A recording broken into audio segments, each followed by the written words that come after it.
घड़ी इशारा कर रही है 9 बजे रात का वक्त 100 बात की एक बात का। प्रधानमंत्री नरेंद्र मोदी ने हैदराबाद में संत श्री रामानुज आचार्य की 216 फीट ऊंची प्रतिमा स्टैच्यू ऑफ इक्वालिटी देश को समर्पित की। श्रीनगर के जकुरा इलाके में सुरक्षा बल के जवानों ने मुठभेड़ के दौरान 2 आतंकवादियों को ढेर कर दिया। रूस और यूक्रेन में तनातनी के बीच अमेरिकी सेना ने यूक्रेन की फौज को युद्ध की ट्रेनिंग दी और भारत रत्न लता मंगेशकर की हालत बिगड़ने के बाद उन्हें वेंटिलेटर पर शिफ्ट किया गया। पंजाब में सीएम पद के चेहरे को लेकर नवजोत सिंह सिद्धू ने फिर आला कमान को निशाने पर ले लिया है। पंजाब में कांग्रेस जल्द ही पार्टी के मुख्यमंत्री चेहरे का ऐलान करने वाली है और उससे ठीक पहले नवजोत सिंह सिद्धू ने उस चेहरे पर दांव लगाने की नसीहत दे डाली जिसके दम पर पार्टी को 60 सीटों पर जीत मिल सके। तो चेहरा तय करूं कि 60 बनते हैं या नहीं बनते। वहीं कांग्रेस नेता मनीष तिवारी ने भी चुनाव से पहले सीएम पद का चेहरा तय किए जाने के फैसले पर सवाल उठा दिए। लोकतंत्र में मुख्यमंत्री चुनने का जो अधिकार है वो एमएलएस को है। कांग्रेस सूत्रों के मुताबिक पंजाब में सीएम चेहरे के लिए मौजूदा सीएम चरणजीत सिंह चन्नी रेस में सबसे आगे हैं। इन सबके बीच पंजाब के मुख्यमंत्री चरणजीत सिंह चन्नी ने न्यूज 18 से कहा कि पार्टी जिस किसी को भी मुख्यमंत्री का चेहरा बनाएगी वो उसके साथ खड़े रहेंगे। कुछ समय बाद औपचारिक ऐलान हो जाएगा, आप ही चेहरा होंगे, आप ही रेस में सबसे आगे हैं। ऐसा है, हमने सबने मिलकर, मैं और नवजोत सिद्धू और सब ने पार्टी को इख्तियार दे दिए हैं कि जिसको भी पार्टी चेहरा बनाएगी हम उसके साथ चलेंगे। तो अब जब डिसाइड होगा किसको बनाते हैं, हमने एक कमिटमेंट दे दी है। चरणजीत सिंह चन्नी ने पंजाब में कांग्रेस के 2.5 साल के लिए मुख्यमंत्री बनाने वाले फॉर्मूले को भी सिरे से खारिज कर दिया। ये भी खबरें हैं कि 2.5 साल का फॉर्मूला निकल सकता है, तो क्या आप उसमें राजी होंगे? ऐसा कोई फॉर्मूला नहीं है, ये कांग्रेस पार्टी है, जिसको बनाएगी 5 साल के लिए बनाएगी, जिसको भी बनाए हम उसके लिए सहमत है। ये कोई लाले की दुकान थोड़ो है कि आधी आधी चीज ले लो। 100 बात की एक बात यह कि पंजाब कांग्रेस में जारी घमासान के बीच खुद राहुल गांधी लुधियाना पहुंचकर पार्टी के सीएम चेहरे का औपचारिक ऐलान करेंगे और पार्टी सूत्र दावा कर रहे हैं कि इसके लिए सीएम चरणजीत सिंह चन्नी का नाम तय हो चुका है और उनके चेहरे को लेकर प्रचार का सारा सामान तक छप चुका है। रूस यूक्रेन विवाद से जुड़ी बड़ी खबर सामने आ रही है। रूस और यूक्रेन के बढ़ते तनाव की वजह से तीसरे विश्व युद्ध की आहट और तेज हो गई है क्योंकि अमेरिका और रूस की अगुवाई में पूरी दुनिया 2 खेमे में बढ़ती हुई दिख रही है। ऐसा इसलिए क्योंकि चीन ने रूस का खुलकर समर्थन किया है। चीन ने रूस के सुर में सुर मिलाते हुए नाटो के विस्तार का भी विरोध किया, तो वहीं रूस ने ताइवान के मुद्दे पर चीन का समर्थन कर दिया है। जबकि दूसरे खेमे में यूक्रेन के साथ अमेरिका और दूसरे यूरोपीय देश है। इस बीच रूस पर दबाव डालने के लिए अमेरिकी सेना की एक टुकड़ी पोलैंड पहुंच गई है। कुछ रोज पहले ही अमेरिकी राष्ट्रपति जो बाइडेन ने पोलैंड और जर्मनी में करीब 3000 अमेरिकी सैनिक तैनात करने का आदेश दिया था, जिसके तहत ही अमेरिकी फौज की ये टुकड़ी पोलैंड पहुंच चुकी है। आनंद तिवारी इस वक्त मेरे साथ मौजूद है। आनंद, और क्या कुछ अपडेट इस खबर पर?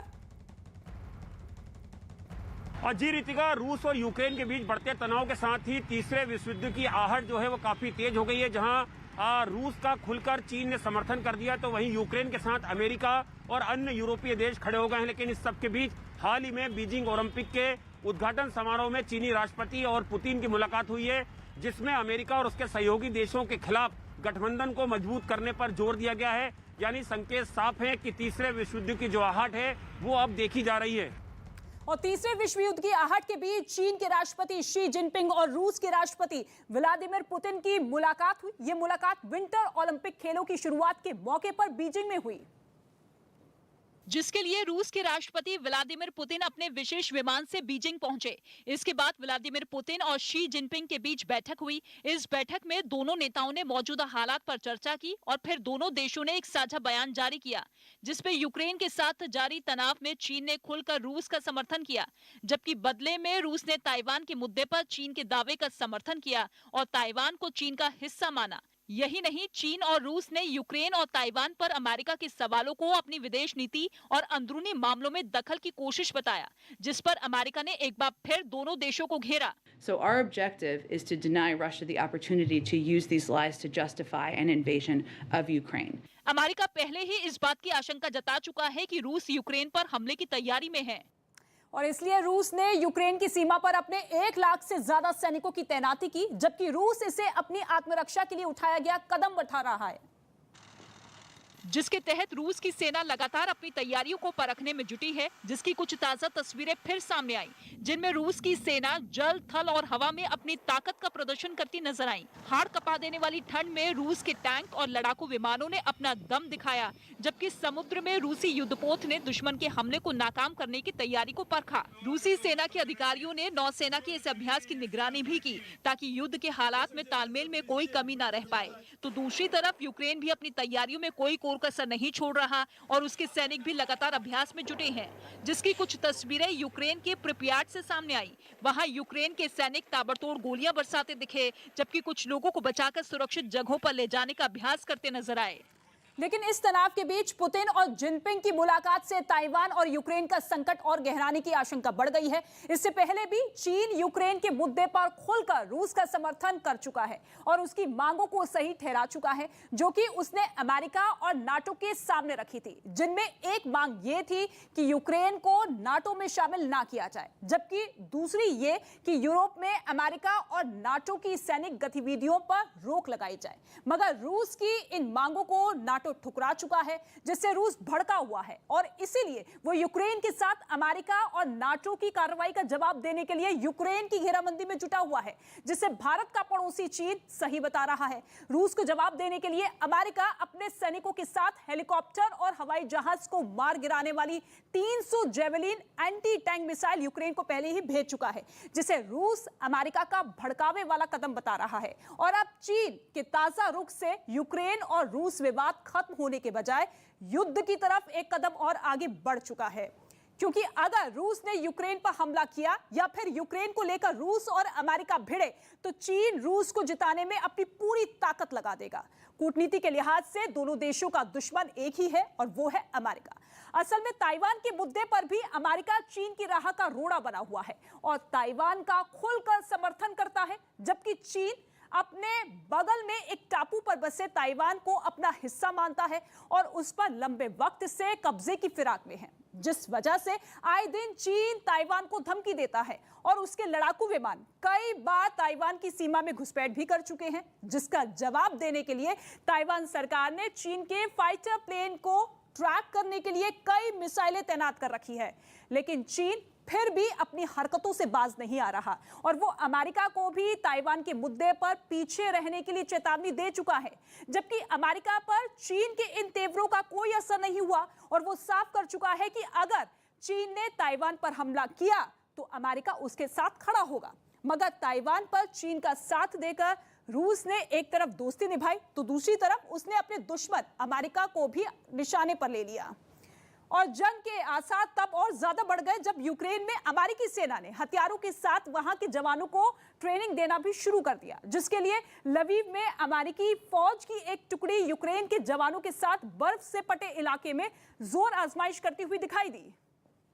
जो हथियार थामे दुश्मन के गढ़ को भेदने के इरादे से आगे बढ़ते दिखाई दिए, उन लोगों ने वहां एक ट्रेनिंग कैंप लगाकर कई आधुनिक हथियारों को चलाने का तरीका यूक्रेन की सेना के जवानों को सिखाया। इस दौरान अमेरिकी जवानों ने कई ग्रेनेड और रॉकेट दागे। Тобто знищити ворога в цих спорудах і знести на нівець якісь його ефективні дії. हथियारों के इस प्रदर्शन में मीडिया को खास तौर पर बुलाया गया, जहां दोनों सेनाओं के जवानों ने मिलकर सैन्य अभ्यास किया। यही नहीं, भूमध्य सागर में नाटो के सदस्य देशों की सेनाओं ने एक संयुक्त ड्रिल में हिस्सा लिया। रूस और यूक्रेन में जारी तनातनी के बीच हुए सैन्य अभ्यास की अगुवाई अमेरिका फौज ने की, जिसमें नीले समंदर पर कई भारी भरकम अमेरिकी युद्धपोत दिखाई दिए। नेपच्यून स्ट्राइक नाम से हुए इस संयुक्त अभ्यास में नाटो के सदस्य देशों की नेवी और एयरफोर्स ने हिस्सा लिया। इस ड्रिल में अमेरिका के कई लड़ाकू विमान एक-एक कर वहां लैंड करते नजर आए। इस दौरान आसमान में सबकी निगाहें F-18 फाइटर जेट पर अटकी रही, जिसने पोलैंड और रोमानिया जैसे देशों से उड़ान भरकर वहां सेफ लैंडिंग की। बताया गया कि यह सैन्य अभ्यास सेना की हवाई और समुद्री ताकत को दिखाने के लिए किया गया। सौभाग्य की एक बात यह कि तीसरे विश्व युद्ध की आहट के बीच चीन और रूस के साझा बयान के बाद दुनिया दो खेमों में बढ़ती नजर आ रही है। एक तरफ रूस और चीन खड़े हैं तो दूसरी तरफ अमेरिका और नाटो के सहयोगी देश, जिनका विरोध करते हुए चीन ने रूस के साथ सुर में सुर मिलाया है। श्रीनगर में सुरक्षा बल के जवानों ने 2 आतंकवादियों को ढेर कर दिया। श्रीनगर के जकूरा इलाके में हुए मुठभेड़ में सुरक्षा बल के जवानों ने 2 आतंकियों को मार गिराया। बताया गया कि मारे गए ये आतंकी लश्कर-ए-तैयबा और टीआरएफ नाम के आतंकी संगठन से जुड़े थे। मुठभेड़ के बाद पुलिस ने इनके पास से हथियार भी बरामद किए। क्रॉस फायरिंग में 2 टूरिस्ट मारे गए, दोनों सब कश्मीर का है। बिहार के दरभंगा में पुलिस ने एक कब्रिस्तान में छिपाकर रखी गई अवैध शराब बरामद की। बीएसपी ने 54 उम्मीदवारों की एक और सूची जारी कर दी, जिसमें मुख्यमंत्री योगी आदित्यनाथ के खिलाफ ख्वाजा शमसुद्दीन को गोरखपुर सदर सीट से टिकट दिया गया। जम्मू कश्मीर और दिल्ली एनसीआर समेत उत्तर भारत के कई हिस्सों में भूकंप के झटके महसूस किए गए। भूकंप की तीव्रता रिक्टर स्केल पर 5.7 बताई गई, जबकि उसका केंद्र अफगानिस्तान के हिंदू कुश में होने का दावा किया गया। भूकंप के दौरान जो कुछ हुआ उसकी कुछ तस्वीरें सीसीटीवी कैमरे में रिकॉर्ड हो गई। प्रधानमंत्री मोदी यूपी चुनाव के लिए दोपहर 1:30 बजे मथुरा, आगरा और बुलंदशहर में एक वर्चुअल रैली करेंगे। इस कार्यक्रम को जन चौपाल का नाम दिया गया है। और इस वक्त बड़ी खबर पाकिस्तान में छिड़ी जंग पर, जिसमें वहां की सेना के मरने वाले जवानों की संख्या 200 के पास पहुंच गई है। इसके साथ ही बलूचिस्तान में चल रहा युद्ध और तेज हो गया है। पाकिस्तानी सेना पर हमले की जिम्मेदारी लेने वाली बलूचिस्तान लिबरेशन आर्मी ने सेना के 2 कैंपों पर कब्जे के बाद इलाके में अपनी पकड़ और मजबूत होने का दावा किया है और यह भी दावा किया है कि उसके लड़ाकों के खौफ से पाकिस्तानी सेना के कमांडो तक इलाके में दाखिल नहीं हो पा रहे। खबर आ रही है कि मजबूरी में पाकिस्तानी सेना हेलीकॉप्टर के जरिए इतनी दूर से रॉकेट और बम दाग रही है, जो बलूचिस्तान लिबरेशन आर्मी के कब्जे वाले पाकिस्तानी सेना के कैंपों तक नहीं पहुंच पा रहे हैं। संदीप बोल इस वक्त हमारे साथ मौजूद है। संदीप, और क्या कुछ जानकारी इस पर? देखिए रितिका, जिस तरीके की स्थिति वहाँ पे बनी हुई है वो वाकई पाकिस्तानी फौज के लिए बहुत अच्छी नहीं कह जा सकती, क्योंकि उनके 2 कैंपों पर जो है वहाँ के जो BLA यानी कि बलूचिस्तान लिबरेशन आर्मी ने कब्जा कर लिया है, जिसके चलते जो है वहाँ तक उनकी सेना नहीं पहुँच पा रही है। और अगर हम लोग बात करें तो उनसे निपटने के लिए बाकायदा गनशिप का इस्तेमाल किया जा रहा है, रॉकेट्स जो है वो दागे जा रहे हैं। तो एक तरीके से कह सकते हैं कि इस वक्त जो है पाकिस्तानी सेना जो है बहुत बुरी दौर से उस वक्त वहाँ पर गुजर रही है, क्योंकि पाकिस्तान में कुछ दिन पहले छिड़ी जंग और तेज हो गई है, जिसने पाकिस्तान को घुटने पर ला दिया है। यह जंग तब शुरू हुई जब बलूचिस्तान में पाकिस्तान की सेना के कैंपों पर बहुत बड़ा हमला हुआ, जिसकी पूरी जानकारी पाकिस्तान की सरकार दुनिया के सामने नहीं आने देना चाहती। जबकि बताया यह गया है कि जिस इलाके में पाकिस्तानी सेना के कैंपों पर हमला हुआ वहां पाकिस्तान की खुफिया एजेंसी ISI का भी एक बेस मौजूद है और बलूचिस्तान को दशकों से पाकिस्तान से आजादी दिलाने की लड़ाई लड़ रहे बलूचिस्तान लिबरेशन आर्मी नाम के संगठन ने इसे आजादी की एक नई जंग बता दिया है और वहां पाकिस्तानी फौज के 2 कैंपों पर अपनी पकड़ और मजबूत करने का दावा किया और एक बयान जारी कर यह बताया कि उसने बलूचिस्तान में 2 अलग-अलग हमलों में अब तक पाकिस्तानी सेना के 170 जवानों को मार गिराया। इनमें एक हमला बलूचिस्तान के पंजगूर इलाके में बने पाकिस्तानी सेना के कैंप पर हुआ, जिसके बलूचिस्तान लिबरेशन आर्मी ने पूरी तरह से अपने कब्जे में होने का दावा किया।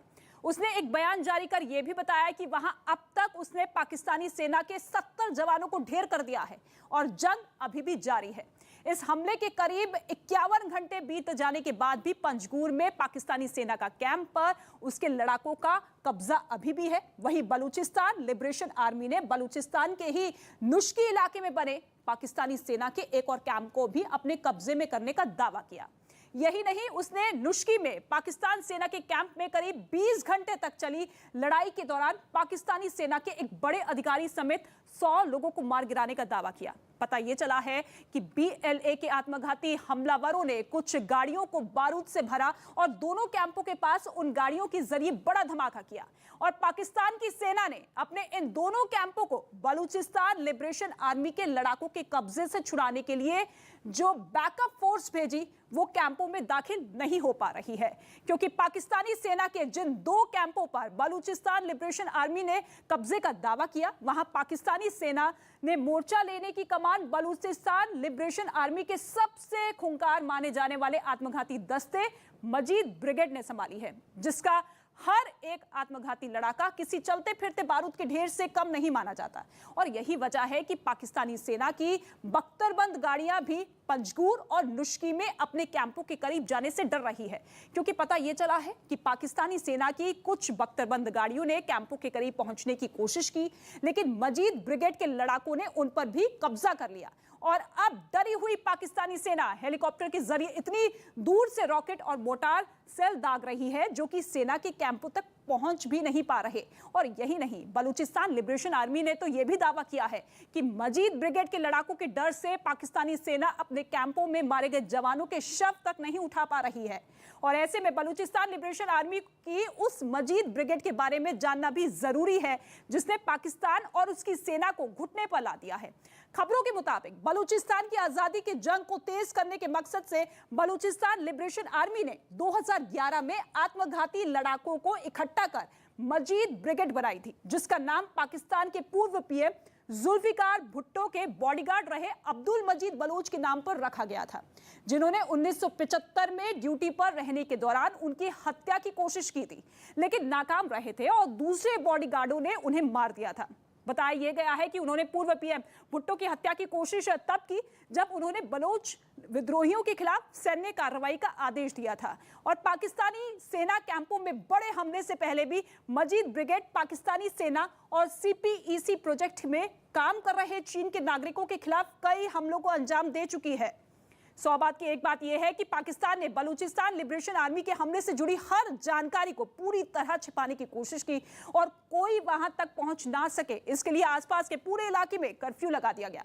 लेकिन बीएलए ने लगातार बयान जारी कर इसे अपनी बड़ी कामयाबी बताया और हमले से जुड़ी सारी जानकारी सामने लाकर पाकिस्तान की पोल खोलकर रख दी। जयपुर में सचिन पायलट के समर्थकों ने अपने नेता को मुख्यमंत्री बनाने के लिए शपथ ली। पायलट समर्थकों के इस कदम से राज्य का सियासी पारा एक बार फिर चढ़ गया, क्योंकि कांग्रेस नेता सचिन पायलट के समर्थकों ने अपने नेता को 2023 में सीएम बनाने के लिए अभी से कवायद तेज कर दी, जिसके तहत कुछ समर्थकों ने जयपुर में एक हवन किया, जिसमें शामिल पायलट समर्थकों ने मंत्रोच्चार के बीच हवन में आहुति दी। प्रदेश में सचिन पायलट के नेतृत्व में दोबारा कांग्रेस सरकार बनाने के अभियान का ऐलान किया है। बसंत पंचमी के मौके पर हुए इस हवन कार्यक्रम में शामिल लोगों को एक खास शॉल भी दी गई, जिस पर सचिन पायलट की फोटो छपी नजर आई। इस हवन का आयोजन करने वाले पायलट समर्थकों ने बताया कि वो अपने नेता को राज्य का मुख्यमंत्री बनाने के लिए पूरी ताकत लगा देंगे। ये संकल्प लेते हैं कि अगला राजस्थान का चीफ मिनिस्टर सचिन पायलट ही होगा। इतना ही नहीं, इन लोगों ने इस सिलसिले में राज्य भर में एक अभियान चलाने का ऐलान भी इस मौके पर किया। सौ बात की एक बात यह है कि 2 दिन पहले राजस्थान के प्रदेश बीजेपी अध्यक्ष सतीश पुनिया ने शपथ ली थी कि जब तक 2023 में राज्य में बीजेपी की सरकार नहीं बना देंगे तब तक वो एक टाइम का खाना नहीं खाएंगे और पगड़ी नहीं पहनेंगे। और अब सचिन पायलट के समर्थकों ने 2023 में अपने नेता को मुख्यमंत्री बनाने की शपथ ली है। मुंबई सीरियल बम धमाकों के मुख्य आरोपियों में एक अब्दुल गफ्फार शेख उर्फ अबू बकर को यूनाइटेड अरब अमीरात से भारत लाने की कोशिशें तेज हो चुकी है, लेकिन खबर है कि उसे भारत लाने में 1 हफ्ते या फिर 15 दिनों से ज्यादा का वक्त लग सकता है। अबू बकर पिछले 29 साल से जावेद बादशाह के नाम से दुबई में रह रहा था, जिसे एक रोज पहले भारतीय जांच एजेंसियों ने दुबई पुलिस की मदद से गिरफ्तार कर लिया। जांच में यह बात सामने आई कि दुबई में जब दाऊद के घर पर मुंबई हमले की साजिश रची गई थी तो उस वक्त अबू बकर भी वहां मौजूद था और धमाके के लिए मुंबई तक विस्फोटक पहुंचाने की साजिश में उसे भी शामिल किया गया था। जांच में इस बात का भी पता चला है कि 1993 में अबू बकर आतंकी ट्रेनिंग के लिए पाकिस्तान भी गया था और बाद में 1997 में दाऊद इब्राहिम कासकर के इस गुर्गे के खिलाफ रेड कॉर्नर नोटिस भी जारी किया गया था। यही नहीं, जांच एजेंसियों को गुमराह करने और नागरिकता बनाए रखने के लिए उसने ईरान की एक महिला से शादी भी कर डाली थी। इससे पहले 2019 में दुबई में उसे पकड़ा गया था, लेकिन उस वक्त वो दस्तावेजों का फायदा उठाकर पुलिस की गिरफ्त से छूट गया था। 100 बात की एक बात यह है कि 12 मार्च 1993 में बॉम्बे स्टॉक एक्सचेंज से लेकर मुंबई की 12 जगहों पर सीरियल बम धमाके हुए थे और उन धमाकों में 257 लोगों की मौत हुई थी, 700 से ज्यादा लोग जख्मी हुए थे। इस बम धमाके के मास्टरमाइंड दाऊद इब्राहिम कासकर है और उसके कई गुर्गे इस धमाके में शामिल थे। उन्हीं में से एक अबू बकर को भारतीय सुरक्षा एजेंसियों ने दुबई में गिरफ्तार कर लिया और अब उसे लाने की कोशिशें तेज हो चुकी है। यूपी चुनाव में गर्मी वाले बयान पर जारी घमासान के बीच सीएम योगी आदित्यनाथ ने फिर उसका जिक्र किया, जिस पर सियासी पारा चढ़ गया और इस बार कांग्रेस भी इसमें कूद पड़ी है। सीएम योगी आदित्यनाथ एक चुनावी सभा के लिए उत्तर प्रदेश के शामली पहुंचे, जहां उन्होंने मौसम का हवाला देते हुए कुछ दिनों पहले दिए गर्मी वाले बयान का जिक्र कर दिया। कहा था कि मई जून की गर्मी में हम शिमला बनाएंगे, लेकिन पिछले 2 दिन का मौसम ऐसा लग रहा था जैसे शिमला पहले ही बनना चाहता है। सीएम योगी के गर्मी वाले बयान पर समाजवादी पार्टी और आरएलडी तो पहले ही पलटवार कर चुके हैं और इस बार कांग्रेस महासचिव प्रियंका गांधी भी इस पर मचे घमासान में कूद पड़ी।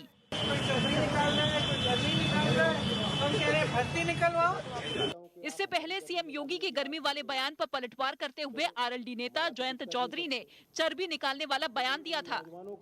100 बात की एक बात यह कि कुछ दिनों पहले योगी आदित्यनाथ ने यूपी के हापुड़ में एक कार्यक्रम के दौरान गर्मी वाले बयान के जरिए समाजवादी पार्टी को निशाने पर लिया था, जिस पर घमासान थमता हुआ नजर नहीं आ रहा है। लता मंगेशकर की सेहत और बिगड़ गई। लता मंगेशकर की तबीयत फिर बिगड़ गई। वो अभी आईसीयू में डॉक्टरों की निगरानी में हैं। 27 दिन पहले कोरोना रिपोर्ट पॉजिटिव आने पर उन्हें मुंबई के ब्रीच कैंडी अस्पताल में भर्ती करवाया गया था। प्रधानमंत्री नरेंद्र मोदी ने हैदराबाद में 216 फीट ऊंची स्टैच्यू ऑफ इक्वालिटी प्रतिमा का उद्घाटन किया। ये प्रतिमा संत श्री रामानुज आचार्य की याद में बनाई गई है। कांग्रेस नेता प्रियंका गांधी ने अलीगढ़ में पार्टी उम्मीदवार के समर्थन में डोर टू डोर कैंपेन किया। यूपी में सोमवार से सभी स्कूल और कॉलेज खोल दिए जाएंगे। हालांकि शुरुआत में सिर्फ 9वीं से 12वीं क्लास में पढ़ने वाले छात्रों के लिए ही स्कूल खुलेंगे। क्रिकेट ऑस्ट्रेलिया के साथ चली लंबी बातचीत के बाद जस्टिन लैंगर ने कोच पद से इस्तीफा दे दिया। लैंगर ऑस्ट्रेलिया की क्रिकेट टीम के साथ बतौर कोच 2018 में जुड़े थे। यूपी की बिजनौर सदर सीट से आरएलडी उम्मीदवार नीरज चौधरी ने पाकिस्तान के समर्थन में लगे नारे वाले वीडियो पर सफाई दी। आरोप है कि एक दिन पहले उनकी एक चुनावी सभा में देश विरोधी नारे लगे थे और वायरल हो रहे वीडियो में आपत्तिजनक नारे सुनाई देने का दावा करते हुए केस दर्ज किया। वहीं आरएलडी उम्मीदवार नीरज चौधरी ने अपने ऊपर दर्ज हुए केस को भी विरोधियों की साजिश बता दिया। वीडियो पूरे क्षेत्र में बता रहे, पूरे एरिया में, लखनऊ तक वायरल कर दी। किसी ने सुना नहीं इसको कि आकिब भाई जिंदाबाद है। यही नहीं, उन्होंने वायरल हो रहे वीडियो को लेकर चुनाव आयोग और डीएम से शिकायत करने की भी बात कही। और पुलिस ने वायरल वीडियो को लेकर उनके और उनके समर्थकों के खिलाफ केस दर्ज कर लिया है। पुलिस ने भी वायरल हो रहे वीडियो में आरएलडी उम्मीदवार नीरज चौधरी की मौजूदगी में नारे लगाने का आरोप लगाया और वायरल हो रहे वीडियो में आपत्तिजनक नारे सुनाई देने का दावा करते हुए केस दर्ज किया। इसका संज्ञान लेते हुए तत्काल कोतवाली नगर बिजनौर में सुसंगत धाराओं में अभियोग पंजीकृत करा दिया गया है। वहीं आरएलडी उम्मीदवार नीरज चौधरी ने अपने ऊपर दर्ज हुए केस को भी विरोधियों की साजिश बता दिया। विपक्षी लोग कहीं नजर नहीं आ रहे हैं, वो बस अब चुनाव इसी तरीके से लड़ रहे हैं। फर्जी वीडियो वायरल कराओ, FIR कराओ। यही नहीं, उन्होंने वायरल हो रहे वीडियो को लेकर चुनाव आयोग और डीएम से शिकायत करने की भी बात कही। 100 बात की एक बात यह कि भले ही आरएलडी उम्मीदवार नीरज चौधरी वायरल हो रहे वीडियो को फर्जी बता रहे हों, लेकिन इस मामले में उनकी मुश्किल बढ़ती हुई दिख रही है, क्योंकि खबर यह है कि पुलिस ने उनके खिलाफ दर्ज केस में राजद्रोह की धारा लगा दी है। मुख्यमंत्री योगी आदित्यनाथ के यूपी विधानसभा चुनाव में 80 और 20 की लड़ाई वाले बयान पर समाजवादी पार्टी के अध्यक्ष अखिलेश यादव ने पलटवार किया और ये दावा किया कि राज्य की 80% जनता उनके गठबंधन के साथ है। 80% जनता समाजवादी पार्टी और गठबंधन के साथ है, जो किसान की खुशहाली चाहते हैं, नौजवान को रोजगार चाहते हैं, और जो 20% लोग हैं इनसे नाराज हैं। गठबंधन के साथ जनता है, 20% नाराज है। 100% उत्तर प्रदेश की जनता भारतीय जनता पार्टी को सफाया करेगी। मुख्यमंत्री योगी आदित्यनाथ के भाषणों के दौरान सभी वर्गों और समुदायों की भावनाओं का ख्याल रखने की नसीहत वाले बयान पर AIMIM के अध्यक्ष असदुद्दीन ओवैसी ने अपनी प्रतिक्रिया दी। 2 दिन पहले ओवैसी की गाड़ी पर उत्तर प्रदेश के हापुड़ में फायरिंग हुई थी, जिस पर सीएम योगी आदित्यनाथ ने दुर्भाग्यजनक उसे बताया था। एक मुख्यमंत्री है, इस तरह अगर जस्टिफाई करेंगे एक सांसद के ऊपर जानलेवा हमले को, हम उनसे इतना ही कहेंगे कि आप इन्वेस्टिगेशन अच्छा कराइए। यूपी बीजेपी के संकल्प पत्र में बिजली पर बड़ी घोषणा हो सकती है। यूपी चुनाव के लिए सुबह बीजेपी का संकल्प पत्र जारी होगा। खबर है कि इसमें बिजली बिल पर बड़ी घोषणा हो सकती है। इससे पहले अखिलेश यादव ने उनकी पार्टी की सरकार बनने पर 300 यूनिट फ्री बिजली देने का वादा किया था। लखनऊ में बसंत पंचमी के मौके पर केंद्रीय मंत्री अनुराग ठाकुर ने पतंग उड़ाई। इस दौरान उनके साथ बीजेपी के कार्यकर्ता मौजूद रहे। आने वाले समय में उत्तर प्रदेश को नंबर 1 बनाकर दिखाएंगे। रक्षा मंत्री राजनाथ सिंह ने यूपी के आगरा में एक चुनावी सभा की, जिसमें उन्होंने पाकिस्तान पर सर्जिकल स्ट्राइक का जिक्र करते हुए केंद्रीय सरकार की उपलब्धियां गिनवाई। हमारे सेना के जवानों ने भाइयों पाकिस्तान की धरती पर जाकर आतंकवादी ठिकानों का सफाया करने में कामयाबी हासिल। कर्नाटक के उडुपी में एक कॉलेज के बाहर हिजाब और भगवा गमछे पर खूब हंगामा हुआ। वहां कुछ छात्रों ने भगवा गमछा डालकर प्रदर्शन किया, तो वहीं कुछ छात्राओं ने हिजाब पहनकर जुलूस निकाला, जबकि राज्य सरकार लगातार इस बवाल को शांत कराने में जुटी हुई है। इसके बावजूद हिजाब और भगवा गमछे का मामला उडुपी के एक और कॉलेज तक पहुंच गया, जिसके बाद वहां पुलिस की चौकसी बढ़ा दी गई। वहां एक निजी कॉलेज में जब कुछ छात्र गमछा डालकर पहुंचे तो उन्हें बाहर ही रोक दिया गया, जिसके बाद उन लोगों ने नारेबाजी की। वहीं एक दूसरे कॉलेज में हिजाब पर पाबंदी लगाने के विरोध में कुछ छात्राओं ने कॉलेज के करीब सड़क पर मार्च भी निकाला, जिसके बाद हालात को देखते हुए वहां चौकसी बढ़ा दी गई। हिजाब पहनने वाली छात्राओं और गमछा लगाकर पहुंचने वाले छात्रों को कॉलेज में एंट्री नहीं दी गई। लेकिन हिजाब और भगवा गमछे पर हो रहे हंगामे का सिलसिला राज्य के दूसरे जिलों में भी जारी रहा, जिसके बाद इस मुद्दे पर राजनीति भी गर्मा गई। और कांग्रेस नेता राहुल गांधी ने कर्नाटक में हिजाब पहनने का मुद्दा उठाते हुए एक ट्वीट किया। उन्होंने लिखा कि हिजाब छात्राओं की शिक्षा में आड़े आकर भारत की बेटियों का भविष्य बर्बाद किया जा रहा है। कुछ इसी तरह का बयान आरजेडी की तरफ से भी सामने आया। हमारे लिए चिंता का विषय क्या होना चाहिए? एक अबाधित शिक्षा, और हम बाधा किन चीजों से उत्पन्न कर रहे हैं? वस्त्र। विपक्ष के हमले का जवाब देने के लिए कर्नाटक के मंत्री वी सुनील कुमार सामने आए और उन्होंने साफ किया कि सभी लोगों को एक ही नियम मानना चाहिए। 100 बात की एक बात यह कि ये मामला पिछले दिनों हाईकोर्ट भी पहुंचा, जहां छात्राओं को स्कूलों और कॉलेजों में हिजाब पहनने की इजाजत देने की मांग पर याचिका दाखिल की गई। वहीं कुछ हिंदू संगठन भी इस मुद्दे पर पीछे हटने को तैयार नहीं है। उत्तर प्रदेश के अमरोहा की हसनपुर विधानसभा सीट से निर्दलीय उम्मीदवार सूरज सिंह के धमकी देने का एक वीडियो वायरल हो गया। इस वीडियो में वो हाथ में डंडा लेकर अपने विरोधियों को धमकाता हुआ नजर आया, जिसके बाद वहां मौजूद समर्थकों ने तालियां बजाकर उसका समर्थन किया। करीब 50 सेकंड का ये वीडियो कब का है इसका तो पता नहीं चल पाया है, लेकिन इस वीडियो में वो समाजवादी पार्टी के उम्मीदवार मुखिया गुर्जर का नाम लेकर उन्हें धमकाते हुए दिखाई दिए।